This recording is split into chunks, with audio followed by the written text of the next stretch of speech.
If you're seeing a GOG error today, don't worry, because in this video I'm going to show you the fastest way to check whether the problem is on your side or whether GOG is having a service outage. We'll also cover a simple workaround that lets you keep downloading your games even when the client is acting up. This is a super useful fix if GOG Galaxy is not updating, not downloading, or just refusing to load properly. And if this tutorial helps you out, make sure to hit the like button and subscribe for more quick tech fixes just like this.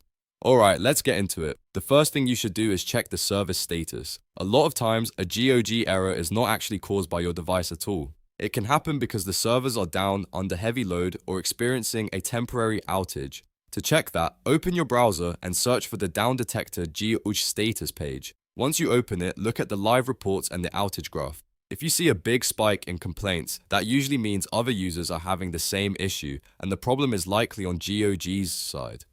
If the status page shows normal activity, then the issue may be local to your account, your internet connection, or the GOG client itself. In that case, you can move to the next fix. Now, if you're having trouble updating or downloading through the client, the best workaround is to download the offline installers directly from the GOG store. This is one of the easiest ways to bypass client-related errors and still get your game installed. To do that, log into your GOG account in your browser and go directly to your library. From there, find the game you want to install and look for the standalone offline installer option. These installers are designed to work without needing the Galaxy client, which makes them very reliable when the launcher is giving you trouble. After you download the installer, just run the setup file and follow the on-screen prompts to install your game normally. This method is especially helpful if the client is stuck, an update fails halfway through, or the download keeps restarting. It also gives you a clean backup option if you want to keep your game files saved locally. So to recap, if you get a GOG error today, first check the Downdetector GOG status page to see whether there's a widespread outage,